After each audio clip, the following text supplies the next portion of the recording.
नाम का ऐसा अभ्यास कि नाम रुके ना। एक संत के एक शिष्य थे, तो शौच में भी नाम जप कर रहे थे, कृष्ण कृष्ण कृष्ण कृष्ण।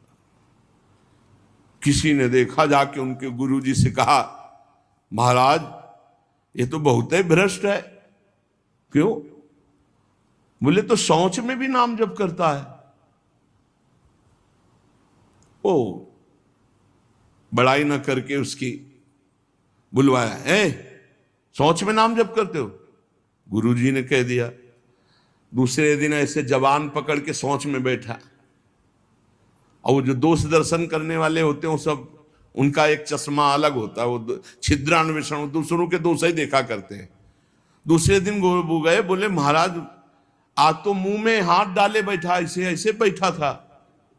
तो बुलाया और कहा, भाई वैष्णव होकर तुम अवैष्णव काम करते हो, शौच के समय ऐसा नहीं, मुख में हाथ क्यों डाले थे? तो रोने लगे, बोले गुरुजी आपकी आज्ञा भी नहीं टाल सकते, और मुझसे नाम के बिना रहा नहीं जाता, इसलिए मैंने जवान पकड़ा कि जवान से नाम ना निकले, पर उस समय भी हृदय से चल रहा था, हृदय से लगा लिया और कहा, बेटा तुम्हारा जीवन धन्य हो गया। गुरु के मना करने पर भी नाम जप ना, उनकी आज्ञा का पालन हो, तो इसलिए जवान पकड़ लिया, पर खुल के कह दिया कि गुरुजी शौच में भी हृदय से नाम चल रहा, हम नहीं छोड़ पाएंगे। तो बोले यही जीवन का सार, और हृदय से लगा लिया। और छिद्रान्वेषण वाले को कहा, आज के बाद हमारे सामने मत आना, हमसे रहा ना जाए, हमको कसम दिला दी जाए तो भी ना रहा जाए।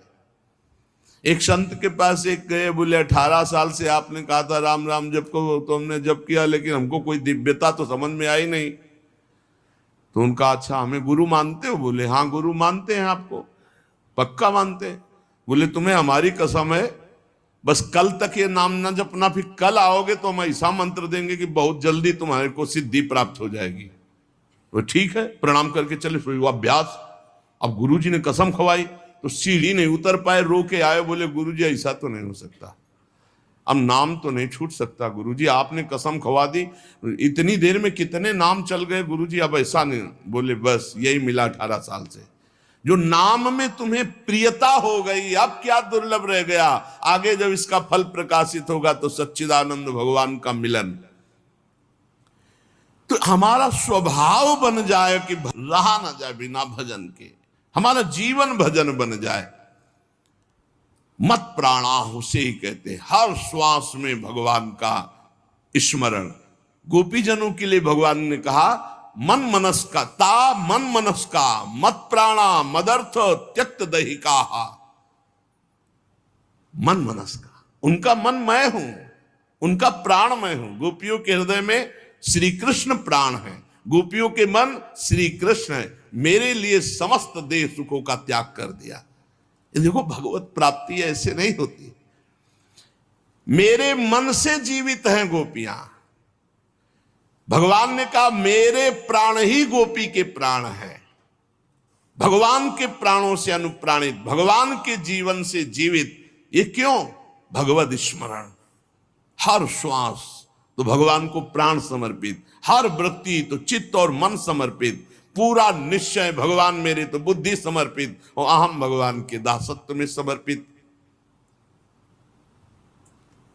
जब श्री भरत जी महाराज चित्रकूट जा रहे हैं, तो भरद्वाज जी के आश्रम में तो उनको रात्रि में बड़ा संकोच हो रहा है भरद्वाज जी से एकांत में मिलने की, क्योंकि भरत जी को एक अंदर चुभन थी कि मेरे को ही लक्ष्य बनाकर कैकेयी मैया ने राम जी को 14 वर्ष का वनवास, तो बड़ा कि मैं ही ऐसा कलंकी हूं जिसके कारण मेरे प्रभु को इतना कष्ट, तो बड़ा सकुच कर रहे थे। और वहां चर्चा हो रही थी, भरत जी पधारे हैं, तो कहा भरत सरिस को राम सनेही, जगु जप राम राम जप जेही। अरे भरत जैसा राम प्रेमी कौन हो सकता? सारा संसार राम राम जपता है, पर राम जी क्या जपते हैं? श्री भरत श्री भरत श्री भरत। भरत सरिस को राम सनेही, जग जपु राम राम जपु जेही। भरत जी के समान कौन प्रिय? क्यों? भरत जी जैसे राम जी को निरंतर जपते, ऐसे राम जी श्री भरत ऐसा जपते हैं।